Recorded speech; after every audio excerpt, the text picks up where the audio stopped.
Hi everyone, welcome back to the new video. तो आज हम एक और न्यू टॉपिक के बारे में बात करने वाले हैं, एक्सटर्नल डायरेक्ट प्रोडक्ट के बारे में। इसे शॉर्ट फॉर्म में ईडीपी भी कहा जाता है और this is very important concept, क्योंकि अभी तक हमने जितने भी ग्रुप्स पढ़े हैं उन ग्रुप्स को कंबाइन करके और ढेर सारे ग्रुप बनाए जा सकते हैं यूजिंग ईडीपी। तो बहुत से ज्यादा इंपॉर्टेंट कॉन्सेप्ट है और साथ ही साथ इससे क्वेश्चन से बहुत सारे आने वाले, बहुत सारे क्वेश्चंस बनते हैं कि जैसे हमने डाइहेड्रल ग्रुप पढ़ा था, एसएन ग्रुप पढ़ा था और हमने इंटीजर मॉडुलो ग्रुप बना था, उनको मिला के भी बहुत सारे न्यू ग्रुप्स बनाए जा सकते हैं using this operation, using this thing EDP. अब ये होता क्या भैया, क्या आप इसकी प्रॉपर्टीज और एग्जांपल्स भी कराने वाले हो? तो सारा कुछ यहां पर कराने वाले हैं, परेशान नहीं होना है। बस छोटे सा ही लेक्चर होने वाला है और इसको स्टार्टिंग से एंड तक अगर तुम देख लेते हो तो I can guarantee you topic हाथ में आ जाएगा अपने। और आगे आने वाले सारे लेक्चर्स में अगर जिसने लास्ट लेक्चर देखा होगा ऑर्डर ऑफ एन एलिमेंट का, तो उसमें भी मैंने बताई थी बहुत सारी चीजें सॉरी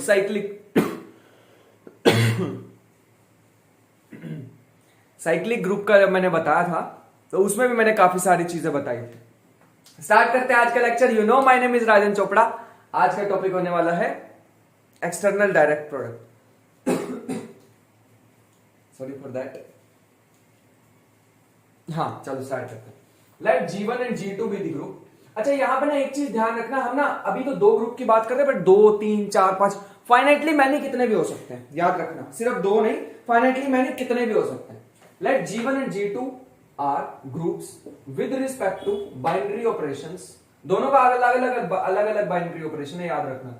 बाइनरी ऑपरेशंस, एक का मान लेते हैं स्टार और एक का मान लेते हैं सर्कल, ठीक है, स्टार एंड सर्कल, ऐसे हम शो करने वाले हैं, ठीक है। तो भैया वो आप ग्रुप की नोटेशन में लिख के दिखाओ ना, तो ऐसे लिख देते हैं, that is G1 star and G2 गोला आर ग्रुप्स। ये दो हमारे को अगर ग्रुप दिए हुए हैं तो हम डिफाइन करने वाले एक न्यू, इसको वो कार्टेशियन प्रोडक्ट करिए ना, बिल्कुल वैसी ही चीज है, बस ये ग्रुप आ जाएगा इसमें। Define G is equal to G1 cross G2, G1 cross G2, जैसे हमने वो कार्टेशियन प्रोडक्ट पढ़ी हुई है वैसे ही कुछ है। एक एलिमेंट लेंगे G1 से, एक एलिमेंट लेंगे G2 से, लेकिन यहां पे अलग क्या भैया, ये तो कार्टेशियन प्रोडक्ट ही होगी। नहीं, यहां पे अलग ये है कि जब तुम इसमें ऑपरेशन लगाओगे ना, अभी मैं तुम्हें दिखाऊंगा कैसे, तो तुम पहले वाले में G1 का ऑपरेशन लगाओगे स्टार वाला और दूसरे वाले में ये सर्कल वाला ऑपरेशन लगाओगे। मतलब जैसे फॉर एग्जांपल यहां प्लस दिया होता है या मल्टीप्लीकेशन, इसके लिए प्लस लगाते हैं, इसके लिए मल्टीप्लीकेशन लगाते हैं। ये नहीं सीखा होगा कभी तुमने शायद पहले, अगर पहले सीख लिया तो फिर तो और क्या ही चाहिए हमें। Such that A belongs to G1 and B belongs to G2। तो अगर ये A जो है G1 से आ रहा है तो उसके ऑपरेशन लगेंगे, B G2 से आ रहा है तो उसके ऑपरेशन लगेंगे। ये चीज को हमें ध्यान रखना पड़ेगा। और यही हमारे पास क्या रिप्रेजेंट करता है, यही हमारे पास क्या रिप्रेजेंट करता है, एक्सटर्नल डायरेक्ट प्रोडक्ट। ये चीज जिसपे मैं अब एक बॉक्स बनाने वाला हूं, तो ये हमारे पास एक्सटर्नल डायरेक्ट प्रोडक्ट, ठीक है। तो मान लो हमारे पास दो एलिमेंट है, एक मैं तुम्हें चीज करके भी दिखाता हूं। मान लेते हैं, लेट एग्जांपल है x is equal to A1 B1 और एक दूसरा एलिमेंट मान लेते हैं y is equal to A2 B2। ये हमारे पास आ गया। और मान लो मेरे को इसका यही इसको रिप्रेजेंट कैसे करेंगे, क्रॉस से रिप्रेजेंट कर देते। तो मान लो ऐसे आ गया हमारे पास x क्रॉस क्रॉस सेम लगेगा, तो इसको मैं थोड़ी देर के लिए z मान लेता हूं, z। तो z x, ये x नहीं है, क्रॉस है, z cross y is equal to कुछ ऐसा दिखाई देगा हमें, A1 B1 cross A2 B2। अब ध्यान से देखना भैया, ये एक्सटर्नल डायरेक्ट प्रोडक्ट में होता क्या, देखो जब तुम A1 देखो उसमें कार्टेशियन प्रोडक्ट में भी ऐसे करते थे, पहला एलिमेंट पहले के साथ, दूसरा एलिमेंट दूसरे के साथ, लेकिन इस बार क्या होगा, A1 स्टार A2 पहला operation, coma B1 circle B2। तो ऐसे लगता है बेटे इसमें, यही मैं तुम्हें चीज सिखाना चाह रहा हूं। इस बार हमारे पास कैसे लगेगा, पहले वाले ग्रुप का ऑपरेशन, फिर दूसरे वाले ग्रुप का ऑपरेशन। तो ऐसे चीजें वर्क करती हैं यहां पे, ठीक है। तो जैसे फॉर एग्जांपल भैया, आप क्या ये दो का ही कार्टेशियन प्रोडक्ट हो सकता है, किसने का दो का हो सकता है, 3 का भी हो सकता है, 4 का भी हो सकता है। मैं एक काम करता हूं, 3 का तुम्हें दिखाता हूं। जैसे एग्जांपल है, 3 भी हो सकता है, 4, 5, 6 फाइनाइटली मैनी, इनफाइनाइटली मैनी भी हो सकते हैं, ठीक है। G1 cross G2 cross G3, तीनों के ऑपरेशन मान लो दे रखे हैं, इसका ऑपरेशन कुछ ऐसे दे रखा है स्टार, दूसरे का दे रखा है ऐसे सर्कल, और तीसरे का दे रखा है कुछ ऐसे डायमंड टाइप, वो कार्ड में पड़ा हुआ ना तुमने वैसे ही कुछ, और इसका हमारे पास कुछ ऐसे एक्स वाई जेड, ऐसे एलिमेंट हमारे को मिलने वाले। लेकिन भैया इसका भी अगर आप ऐसा एग्जांपल दिखा देते तो सही हो जाता। देखो मैं एग्जांपल दिखा भी सकता हूं, जैसे फॉर एग्जांपल दो एलिमेंट उठाए, इसको जी मान लेते हैं, मैंने जी में से दो एलिमेंट उठाए, let us say r belongs to G and b belongs to G, ठीक है। ये दो एलिमेंट मैंने उठाए इस ग्रुप में से, तो क्या होगा, आर हमारे पास कुछ इस टाइप का होगा, ए बी सी टाइप का, और वी हमारे पास होगा कुछ एक्स वाई जेड टाइप का। अगर मुझे आर क्रॉस, अगर मुझे दो एलिमेंट मैंने उठाए, अगर इसमें मेरे को ऑपरेशन लगाना है, मतलब ऐसा कुछ लगाना है, a b c cross x y z, इसमें मुझे ऑपरेशन लगाना, तो कैसे लगाएंगे, ऐसा कुछ होएगा, ए के साथ एक्स आएगा, लेकिन ऑपरेशन किसका लगेगा, G1 का, तो कुछ ऐसे आ जाएगा। अच्छा ये चीज ध्यान रखना, A belongs to G1, B belongs to G2 और C बिलोंग्स टू G3, ऐसे ही X belongs to G1, Y belongs to G2, पहले वाला एलिमेंट G1 से, G2 से, G3 से, ये चीज को ध्यान रखना होगा बस, ये G3 से, ठीक है। यहां पे हमारे पास आ जाएगा A star X, B circle Y, C वो डायमंड Z, ऐसा कुछ आ जाएगा हमारे पास। तो तीनों में अलग अलग ऑपरेशन लगने वाले हैं। This is called direct product, external direct product, क्योंकि आगे जाके एक और चीज पढ़ेंगे इंटरनल डायरेक्ट प्रोडक्ट, तो मैं तुम्हें कंफ्यूज नहीं करना चाहता हूं उसमें। आगे मैं तुम्हें एक और चीज बताना चाहूं, तो भैया इसका आइडेंटिटी एलिमेंट कैसी होगी, और क्या ये खुद में भी ग्रुप बनाएगा या नहीं बनाएगा, बिल्कुल बनाएगा, बिल्कुल बनाएगा। अगर मैं तुम्हें एक चीज दिखाता हूं, क्या भैया इसके पास आइडेंटिटी होती है, बिल्कुल होती है, दिखाता हूं। जैसे फॉर एग्जाम्पल 3 वाले का एग्जांपल ले लेते हैं, 2 वाले में मजा नहीं आएगा ना। आइडेंटिटी एलिमेंट, अगर मैं आइडेंटिटी एलिमेंट दिखाऊं तो इसमें जी वाले में क्या आ जाएगी, जी की आइडेंटिटी कुछ ऐसे होगी, E1 E2 E3, तो तीनों की अलग अलग आइडेंटिटी आएगी, where E1 belongs to G1, E2 belongs to G2 and E3 belongs to G3। इस चीज को ध्यान रखें, ठीक है। तो यह हमारे पास आ जाएगा। मेरे ख्याल से यहां तक तो कोई भी दिक्कत नहीं होगी। ये तो पहले वाला एलिमेंट पहले ग्रुप से, दूसरे वाला दूसरे ग्रुप से, और तीसरे वाला तीसरे ग्रुप से। अब भैया मैंने काफी सारी चीजें इसके बारे में बता दी हैं, तो मैं इसकी थोड़ी सी ना प्रॉपर्टीज लिखवा देता हूं, और फिर जब हम क्वेश्चंस पे जाएंगे तो मजा आ जाएगा। धीरे धीरे चीजों को सीखेंगे ना तभी समझ आएगी, अगर मैं एकदम सारा लिखवा दूंगा तो मजा नहीं आएगा। तो लिख लो, एक नोट लिख लो पहले। मैंने अभी जैसा बताया, तो मैंने अभी ओरली बताया ना, उसको लिख भी लो कि ये जो G होता है ना हमारा, जितने भी एक्सटर्नल डायरेक्ट प्रोडक्ट लेते हो, तो G also form group with respect to. अच्छा इसके बीच में जो मैं ऑपरेशन लगाऊंगा ना, वो ऐसा कई बार शो कर देते हैं एक्सटर्नल डायरेक्ट प्रोडक्ट के लिए, या तो प्लस वाला या तो ऐसे मल्टीप्लीकेशन का, जो अभी मैं बता रहा था ना, वो Z क्रॉस Y, अभी मैंने एग्जांपल बताया था ना। बस कई बार कई बुक्स में क्या करते हैं, इसकी ऐसा ऑपरेशन लगा देते हैं एक्सटर्नल EDP को शो करने के लिए, ये शो करने के लिए कि ये EDP है, एक्सटर्नल डायरेक्ट प्रोडक्ट है। तो कभी कभी अगर सिंबल ये वाला दिख जाए तो घबराना मत, याद रखना कि भैया ने बता रखा, भैया छुड़वाते नहीं हमारे कुछ भी। स्मार्ट भैया, खुद की तारीफ कर लेता हूं। चलो आ जाओ। तो ये हमारे को समझ आ गया कि this will form group with respect to this operation. इनमें से कोई भी यूज कर सकते हो, ठीक है, प्लस वाला भी और ये वाला भी, जो तुम्हें बुक में या एग्जाम में दिखे वो वाला ऑपरेशन सही मान लेना। बस ये याद रखना, जिस भी ऑपरेशन में सर्कल लगाओ EDP, एक्सटर्नल डायरेक्ट प्रोडक्ट। अब कैसे कैसे ग्रुप हो सकते हैं भैया, ये भी हो सकता है Z2S4, मतलब ऐसे मल्टीप्लीकेशन में आएगा कुछ, ऐसा भी हो सकता है। सिंपल मल्टीप्लीकेशन हो सकती है, ऐसे हो सकते हैं ऑपरेशन, कोई भी हो सकता है, ठीक है। जैसे मान लो ऐसे हो सकते हैं S3Z2Q8, ऐसा हो सकता है।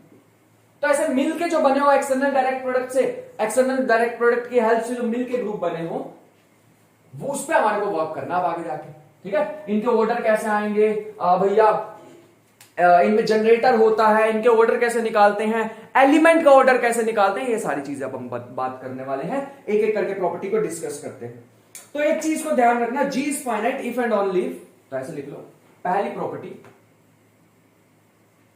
प्रॉपर्टीज, जिसमें पहला लिखो G is finite if and only if G1 and G2 both are finite, both are finite. अगर एक भी इनफाइनाइट होगा तो दिक्कत आ जाएगी। जैसे मान लो मैं z लिखूं इंटीजर Q8, अब भैया Q8 तो खुद तो भैया वो फाइनाइट था, लेकिन दूसरे वाले ने काम खराब कर दिया क्योंकि वो इनफाइनाइट ग्रुप है। क्या भैया ये Zn क्रॉस Q8 ये फाइनाइट है? हाँ, क्योंकि इसमें फाइनाइटली मैनी एलिमेंट्स हैं, n एलिमेंट इसमें होते हैं, 8 इसमें होते हैं। ये चीज को ध्यान रखेंगे। इसी के साथ में एक और खूबसूरत प्रॉपर्टी, अच्छा if and only if condition है, दोनों साइड से ट्रू होगी, ये चीज ध्यान रखना। इसी के साथ में तुम्हें कंडीशन बताना चाहूंगा कि ऑर्डर अगर तुम्हें जी का निकालना हो तो कैसा है, order of G1 order of G2। अगर मान लो दो से ज्यादा ग्रुप है तो order of G3 order of G4। जैसे अभी मैं तुम्हें बता रहा था कि Z2 और Q8 बताना इसका ऑर्डर क्या होगा, तो ऑर्डर ऑफ Z2 Q8 क्या होगा, ये हमारे पास हो जाएगा order of Z2 order of Q8। ये हो जाएगा 2 इंटू में 8, इसमें 2 एलिमेंट होते हैं, इसमें 8 एलिमेंट होते हैं, तो 16 is the order, 16 is the order. बस ये चीज ध्यान रखना, यहां पे मैं जो भी एलिमेंट लूंगा वो ऐसा कुछ आएगा, इसमें जो भी एलिमेंट आएगा वो कुछ ऐसा आएगा x, y का, where x belongs to Z2 and y belongs to Q8। अभी मैं एग्जांपल दिखाऊंगा, घबराना नहीं है, ठीक है, और भी एग्जांपल दिखाएंगे, बट अभी तो फर्स्ट प्रॉपर्टी लिखवाइए, ठीक है। G is abelian if and only both are abelian, G is abelian, दिखाइए। ये भैया बढ़िया प्रॉपर्टी है, इस पे इंपॉर्टेंट मैं लिख रहा हूं, G is abelian if and only both G1 and G2 are abelian। पहले ही बता देता हूं, मैं दो ग्रुप के लिए लिख रहा हूं, लेकिन दो से ज्यादा कितने भी हो सकते हैं। तो ये कंडीशन जो है हमारे पास, ये G1 G3 G4 सारे के सारे अबेलियन होने चाहिए, तब जाके अबेलियन बनेगा। अगर एक भी नॉन अबेलियन आ गया तो खत्म, कहानी वहीं रुक जाएगी। जैसे फॉर एग्जांपल भैया एग्जांपल बताओ, जैसे मैं यही वाला एग्जांपल बार बार ले रहा हूं, मेरा तो काम आ रहा है आज। Z2 Q8 क्या ये अबेलियन होगा? नहीं होगा भैया, क्योंकि Q8 अबेलियन नहीं होता।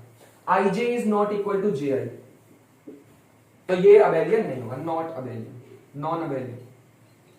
इस चीज का ध्यान रखेंगे। ऑल्दो ये अबेलियन है लेकिन ये अबेलियन नहीं है, इसलिए नॉन अबेलियन होगा, ठीक है। इस चीज का ध्यान रखेंगे छोटी छोटी बातों का, क्योंकि छोटी छोटी बातें मिलकर बहुत बड़ी बात बना देगी। बहुत बढ़िया भैया। अगर आइडेंटिटी एलिमेंट की बात करें, वैसे तो मैंने पहले ही बता दिया है, लेकिन मैं एक और बार बता देता हूं कि तीसरा हमारे पास है E1, E2 belongs to G। Identity element होना चाहिए, क्योंकि मैंने कह दिया this G forms a group with respect to this. अब भैया ग्रुप बना रहा है, अगर इसमें आइडेंटिटी नहीं होगी तो काहेगा ग्रुप, इनवर्स नहीं होगा तो काहेगा ग्रुप। तो अगली प्रॉपर्टी तुम्हें लग रहा होगा कि भैया आप इनवर्स वाली बताओगे, तो हाँ, अगर AB बिलोंग्स टू G है तो A inverse B inverse also belongs to G, ठीक है। ये छोटी छोटी प्रॉपर्टी हम डिराइव भी कर सकते हैं, लेकिन अभी के लिए मैं डिराइव करने के मूड में नहीं आया हूं, ठीक है। ये डिराइव भी कर सकते हैं हम, छोटी छोटी चीजें जो कि मैं तुम्हें दे दूंगा डिराइव करने के लिए, तो तुम भी कर सकते हो। मेरे को भरोसा भैया, मैं खुद पे नहीं हो रहा भरोसा, आपको हम पे कैसे हो रहा, तो भैया किसी को तो होना चाहिए। चलो अब आते हैं नेक्स्ट प्रॉपर्टी पे, प्रॉपर्टी नंबर 5। ये है हमारे पास, अगर मैं दो एलिमेंट ले लूं A और B, प्रॉपर्टी नंबर 5 है ना, if A belongs to G1 and B belongs to G2। अब मान लो मैं A और B तुम्हें दे दिया है और मैं पूछूं ऑर्डर बताओ भैया इसका, मतलब A B का ऑर्डर बताओ। अच्छा एक चीज मैं यहां पे लिख दूं, A और B है ऑफ फाइनाइट ऑर्डर। भैया इनफाइनाइट ऑर्डर के भी एलिमेंट आते हैं, हाँ। अगर मान लो A का ऑर्डर n है, तो मैंने तुम्हें पहले बता रखा है an is equal to E1। E1 क्यों लिखा? G1 का आइडेंटिटी, ठीक है। ऐसे अगर ऑर्डर ऑफ B हमारे पास m है तो B की power m equal to E2 आएगा, ये याद रखना। लेकिन भैया हमारे को क्या पता, अगर आप मेरे से ऑफ फाइनाइट ऑर्डर, अगर आप ऑर्डर मुझसे पूछ लो A, B का, तो मैं क्या बताऊंगा? तब क्या कहूंगा मैं? आपने A का ऑर्डर बता दिया, आपने B का ऑर्डर बता दिया, अब मैं A B का ऑर्डर कहां से बताऊंगा? मतलब वो जो मैंने ग्रुप बनाया अभी G is equal to G1 cross G2, इसमें ऑर्डर कैसे निकालूंगा मैं A B का? ये तो दुविधा हो गई, क्या करें? तो लिखो of finite order X is equal to A, B belongs to G which is G1 cross G2। तो A B का ऑर्डर निकालने के लिए हम क्या करेंगे? Order of A B। तो कुछ इसको ऐसे लिख लो यार, नोटेशन मेरे को थोड़ी बढ़िया से लिखनी है। तो निकालने का मेथड क्या होता है? LCM of order of A order of B। लो भैया चीजें मैंने इतनी आसान बना दी कि मजा आ जाएगा अब तुम्हें, इतनी आसान हो गई अब चीजें। ऑर्डर ऑफ X हमारे पास अब क्या आ जाएगा? दोनों का एलसीएम ले लो, ठीक है। तो ये चीज को ध्यान रखना। तो अब हमें पता लग जाएगा कि इसमें कितने कितने ऑर्डर के एलिमेंट है। नहीं भैया समझ नहीं आया, हमें एग्जाम्पल से ही समझ आएगा। मैं समझ गया तुम्हारे दुख समझ चुका हूं मैं। तो एक मैं छोटा सा एक चीज बता देता हूं। जैसे मेरे को एक एग्जाम्पल दिख रहा है Z4 एग्जाम्पल लिख लो, Z4 ये है मान लो। बताना इसमें जरा कितने पॉसिबल है ऑर्डर। इसमें तो भैया अलग अलग में तो हमें पता भी थे, इसके अंदर कैसे होंगे मेरे को नहीं पता। तो इसके अंदर मैं तुम्हें बताता हूं कि कैसे कैसे ऑर्डर के एलिमेंट हो सकते हैं। यहां पे जो 4 है ना, 4 ये जो 4 है, इसके अंदर कैसे कैसे हो सकते हैं। तो ऑर्डर ऑफ Z4 हमारे पास होता है, अरे यार, ऑर्डर ऑफ Z4 हमारे पास होता है 1 2 4। या तो एक ऑर्डर का एलिमेंट है इसमें, या तो 2 ऑर्डर का है, या तो 4 ऑर्डर का, 3 ऑर्डर का कोई एलिमेंट नहीं मिलता। अगर तुम्हें और जानना कि ये ऑर्डर ऑफ एलिमेंट होता क्या है तो मैंने सेपरेट एक 1.5-2 घंटे की वीडियो बना रखी है, आराम से देख सकते हो, ठीक है। ऐसे ही दूसरे वाले का भी हमारे पास क्या आ जाएगा Z4 का, ये भी आ जाएगा 1 2 का 4। और अगर हमें निकालना order of Z4 cross Z4, तो इसके पॉसिबल ऑर्डर क्या आएंगे भैया। 1 और 1 कैल्शियम 1 हो सकता है, 1 और 2 कैल्शियम 2 हो सकता है, 1 और 4 कैल्शियम 4 हो सकता है, 2 और 4 कैल्शियम 4 हो सकता है। बस और तो कुछ बचा ही नहीं, 4 और 4 का भी 4 हो जाएगा, ठीक है। यही पॉसिबल ऑर्डर्स है हमारे पास। मतलब ये जो है हमारे पास इसमें भी सेम ही मिल रहे हैं लगभग। क्या भैया हमेशा सेम ही ऑर्डर के मिलेंगे जो यहां पे वो यहां पे? नहीं, बिल्कुल भी नहीं। क्या पता मैं यहां पे Z4 क्रॉस Z4 की जगह Z4 क्रॉस Q8 दे देता तो तब फंस जाते भैया। ऐसा भी एक करा दोगे तो मजा ही आ जाएगा, तो लिख लो। अच्छा मैं इससे पहले ना एक और चीज कराना चाहूंगा। अच्छा इससे भी बढ़िया एग्जांपल मैं बता दूंगा। Z2 क्रॉस Z2 बताना भैया। हमें पता है ऑर्डर ऑफ Z2 दो ही हो सकते हैं, 1 और 2, दो ही ऑर्डर के एलिमेंट मिलते हैं। 1 का बताना कौन सा? 1 का तो भैया आइडेंटिटी होता है ना, आइडेंटिटी की पावर 1 करो दोबारा आइडेंटिटी। और ऑर्डर ऑफ Z2 क्या होता है? अच्छा किसी को अगर नहीं समझ आ रहा हो ना, मैं बार बार ऑर्डर बोल रहा हूं तो वीडियो देख लेना यार, ठीक है। घबराने की जरूरत है, खुद ही तो, यही तो ऑनलाइन का फायदा है, बेइज्जती भी नहीं होती। कुछ समझ नहीं आ रहा, वीडियो देखी वापिस आ गए, short trick.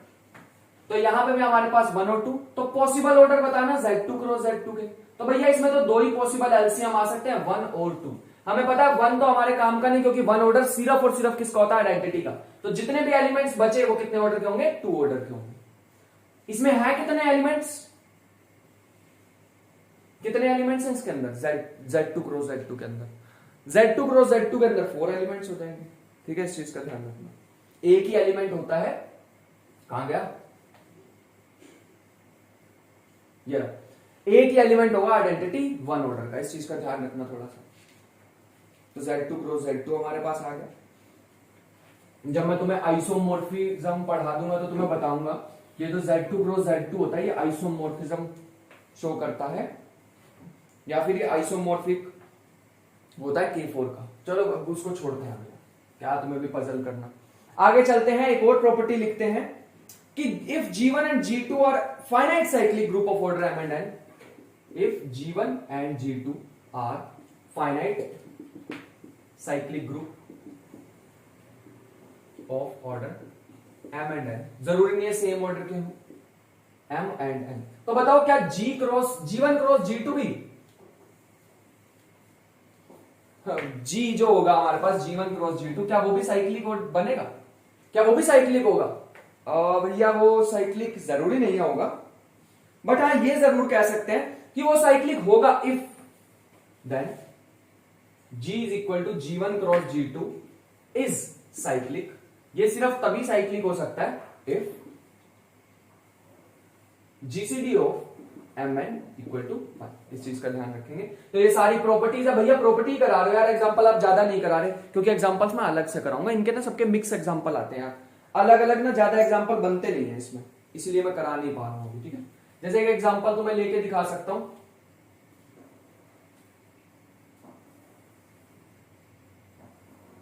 Z2 Q8, Z2 Q8,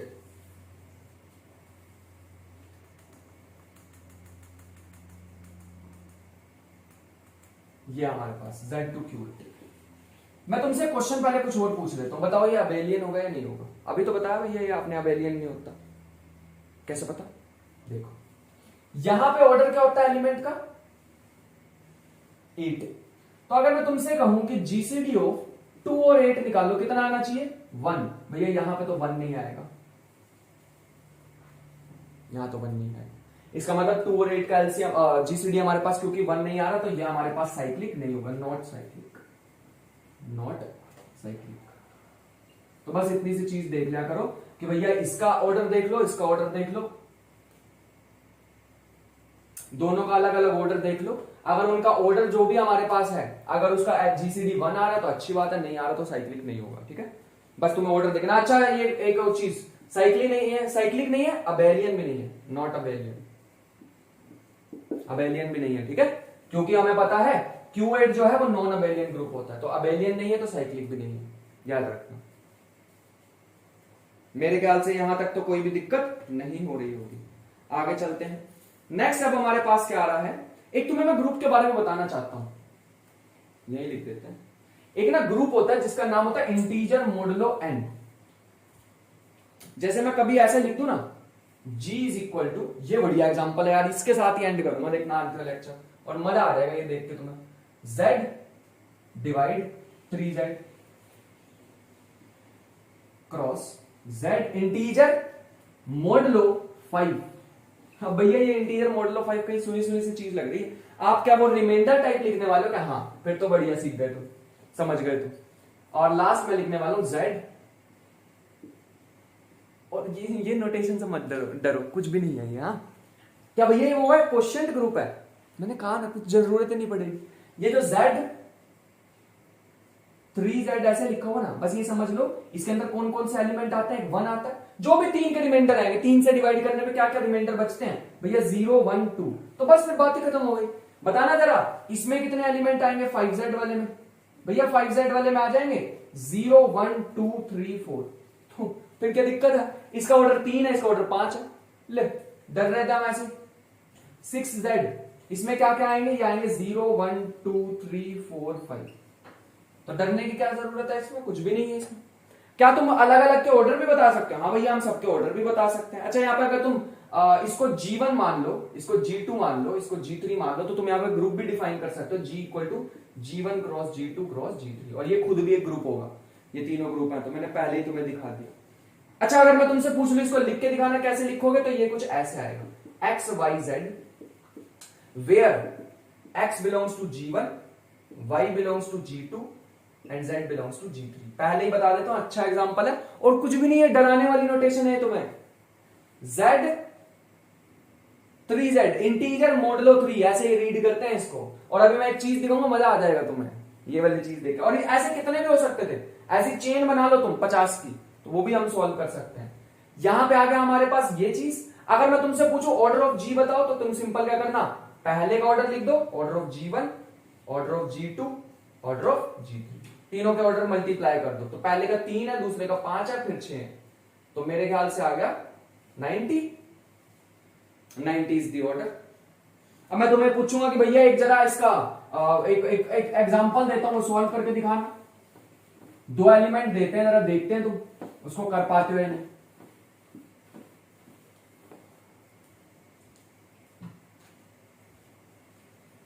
late us से एक हमारे पास है 1 2 3 और cross 4 5 6।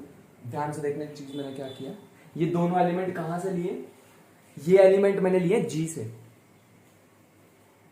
1 2 3 belongs to G, G1 नहीं G, पहले वाला G1 से आएगा, दूसरा G2 से, तीसरा G3 से, ठीक है। और इसमें ऑपरेशन क्या, ध्यान से देखो, इसमें ऑपरेशन 3 वाला, मतलब जो भी नंबर आएगा उसको 3 से डिवाइड करना पड़ेगा, रिमाइंडर आंसर। इसमें 5 से डिवाइड करना पड़ेगा, रिमाइंडर आंसर। इसमें 6 से डिवाइड करना पड़ेगा, रिमाइंडर आंसर। मजा आ जाएगा ये एग्जांपल करके। तुम बताओ इसका आंसर क्या आएगा? इसका आंसर बताओ क्या आएगा? इसका आंसर भैया ऐसे निकालना हमें, 1 + 4 कितना होता है? 1। अरे मल्टीप्लाई को क्यों देख रहे हो यार, इसको नहीं देखना तुम्हें, ऑपरेशन ये है इसके। वो तो एक्सटर्नल डायरेक्ट प्रोडक्ट लिख रखा है, वो पागल बना रहे हैं तुम्हें, वो एक्सटर्नल डायरेक्ट प्रोडक्ट है, हमें इस ऑपरेशन को देखना है। तो बताओ 1 और 4 कितना होता है? 5। 5 को 3 से डिवाइड करो, आंसर आएगा 2। बढ़िया। 2 + 5 7, 7 को 5 से डिवाइड करो, आंसर आएगा 2। 3 और 6 9, 9 को डिवाइड करो 6 से तो आंसर कितना आएगा?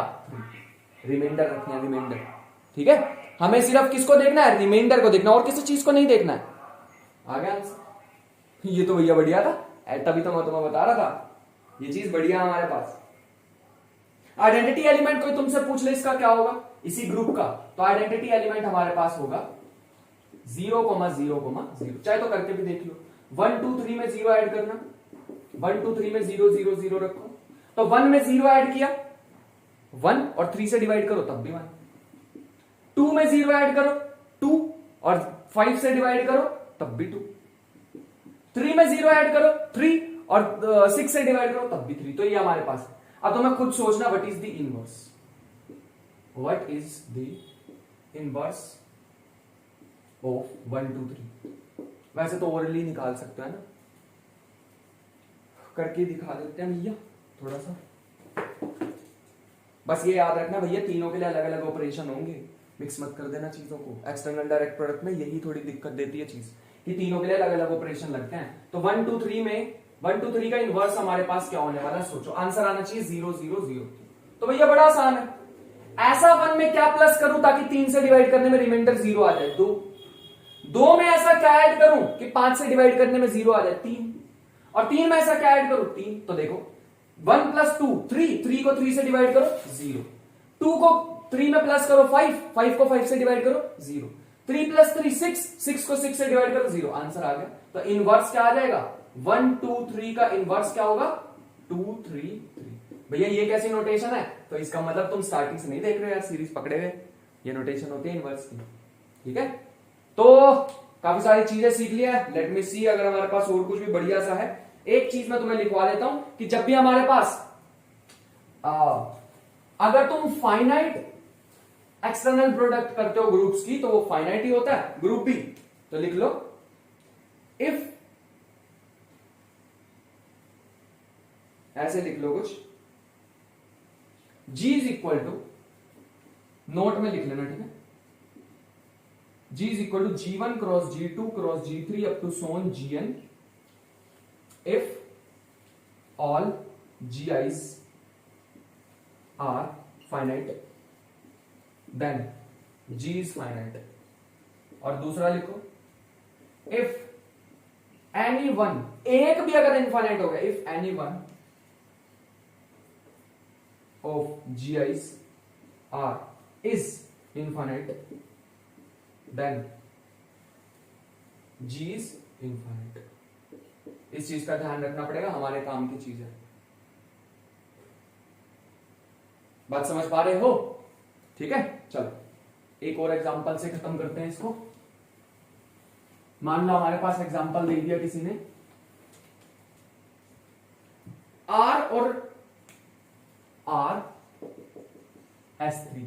तो बताओ पहले ये फाइनाइट है या इनफाइनाइट है? भैया इनफाइनाइट है, क्योंकि रियल नंबर इनफाइनाइट होते हैं। लेकिन भैया S3 तो फाइनाइट है ना, तो हमें S3 से कुछ लेना देना ही नहीं है। S3 से कोई लेना देना नहीं है, क्योंकि हमें S3 से क्यों लेना देना नहीं, ये इनफाइनाइट हो गया। तो मैं दो एलिमेंट लेने वाला हूं S3 से। लेट अस से पहला एलिमेंट, एक काम करते हैं इसमें ढंग से लेते हैं थोड़ा, 2 3 1 2, ये एलिमेंट ले लेते हैं 2 3 1 2, ये बढ़िया। अब पहले मेरे को AB और BA निकाल के दिखाओ। वो मैंने सिखाए थे तुम्हें AB निकालना, इसको पहले ऐसे लिखते थे, याद करो 1 2 3, तो 1 1 पे आएगा क्योंकि 1 इसमें है नहीं, 2 आएगा 3 पे, 3 आएगा 2 पे। फिर यहां से इसको कैसे लिखते हैं, ये चीजें मैंने सिखाई है परम्यूटेशन ग्रुप में, देख लेना इसे, ठीक है। सिमेट्रिक ग्रुप या परम्यूटेशन ग्रुप जब कराया था ना, तब सिखाई थी चीजें। 1 2 3, इसमें 3 3 पे आएगा क्योंकि 3 है नहीं, 1 2 पे, 2 1 पे। अब इन दोनों की मल्टीप्लीकेशन कर लो तो तुम्हारे पास कुछ ऐसा आंसर मिल रहा होगा, 1 3 2 1 2 3। ये मैं अभी के लिए नहीं कराने वाला हूं, ठीक है, इसको तुम्हें वहीं से ही देखना पड़ेगा क्योंकि यहां पे मैं सिखाने कुछ हो रहा हूं। अच्छा, इसके बीच में कोमा नहीं लगता। 1 3 2 1 2 3। अब तुम यहां से एक चीज देख पा रहे हो कि दोनों कॉम्यूट नहीं कर रहे हैं, कि AB is not equal to BA। इसका मतलब ये कॉम्यूटेटिव नहीं है। अगर ये तो कॉम्यूटेटिव है लेकिन ये इनफाइनाइट है, ये इनफाइनाइट नहीं है, तो इसका मतलब ग्रुप इनफाइनाइट है और नॉन अबेलियन है, ठीक है। तो यहां से ध्यान रखना, infinite and non abelian. Infinite किसकी वजह से है? R की वजह से। नॉन अबेलियन S3 की वजह से। लेकिन अगर मैं तुम्हें अभी पूछ लूं कि मैं 2 एलिमेंट ले रहा हूं 1 कोमा ए क्रॉस 2 कोमा बी, चलो ये 1 2 कहां से है? रियल से। और ये ए बी कहां से है? भैया ये ए बी है S3 से। तो बताना इनकी प्रोडक्ट हमारे पास क्या आएगी। तो भैया हम कर सकते हैं, अभी अभी तो आपने निकाल के दिखाया। 1 और 2 में ऑपरेशन हमारे पास फॉर एग्जांपल यहां के लिए प्लस दे रखा है, ठीक है, ज्यादा परेशान नहीं करूंगा। इसको 2 को 1 से प्लस करो तो हमारे पास क्या आ जाएगा 3। ए को बी से करोगे, ऑपरेशन लगाओगे तो ए बी हमने पहले निकाल रखा 1 3 2, तो इसका आ जाएगा 1 3 2। आगे ऐसे अगर मैं तुमसे पूछ लेता 2b क्रॉस 1a, उल्टा कर दिया मैंने इसे, तो क्या होगा? तो ये बन जाएगा भैया, ये तो अभी भी 3 ही आएगा, लेकिन ये क्या आएगा 1 2 3। इसका मतलब है दोनों आपस में इक्वल आएंगे। इसका मतलब r cross S3 is non available. ये चीज को ध्यान रखिए। अभी जाके आगे तुम्हारे पास एक चीज भी आएगी जिसका नाम होगा fundamental theorem of finitely generated abelian group. इस चीज का ध्यान रखेंगे। तो अब हम और भी चीजें करने वाले हैं, लेकिन अभी के लिए रुक जाते हैं। पे काफी सारी चीजें हमने पढ़ ली है, बस काफी आज के लिए। तो 1 मिनट रुक जाओ, कुछ गड़बड़ तो नहीं की मैंने? नहीं, हाँ मैं एडिटिंग से भी लगा देता हूँ, ये मिलते हैं, बट आज यहाँ पे भी लिख देता हूँ, थोड़ी सी जगह बच गई थी। सो आई होप कि आज का लेक्चर पसंद आया होगा। मिलते हैं नेक्स्ट लेक्चर में इसी मजे के साथ, और मजे करते करते करते करते कब ग्रुप थ्योरी कंप्लीट हो जाएगी पता भी नहीं लगेगा। नेक्स्ट लेक्चर हमारा आने वाला है सब ग्रुप पे, सब ग्रुप पढ़ेंगे, फिर हम पढ़ेंगे कोसेट, फिर पढ़ेंगे सेंटर ऑफ ग्रुप, फिर पढ़ेंगे नहीं कोसेट के बाद पढ़ेंगे Lagrange theorem, one of the most powerful, और मजा आ जाएगा सुन के वो जब वो आएगी ना सब group coset Lagrange theorem. Lagrange theorem आएगी तो तुम्हारे में एक्साइटमेंट बढ़ जाएगी, भैया ये तो बहुत अच्छी चीज है, एकदम ही इसने सारे के सारे सब ग्रुप दे दिया हमें, तो तब पता लगेगा। ठीक है, सो आई होप कि आज का लेक्चर पसंद आया होगा। मिलते हैं नेक्स्ट लेक्चर में, तब तक के लिए अपना ख्याल रखना, पढ़ाई करते रहना और ढेर सारी मेहनत करते रहना। मिलते हैं नेक्स्ट लेक्चर में, बाय बाय।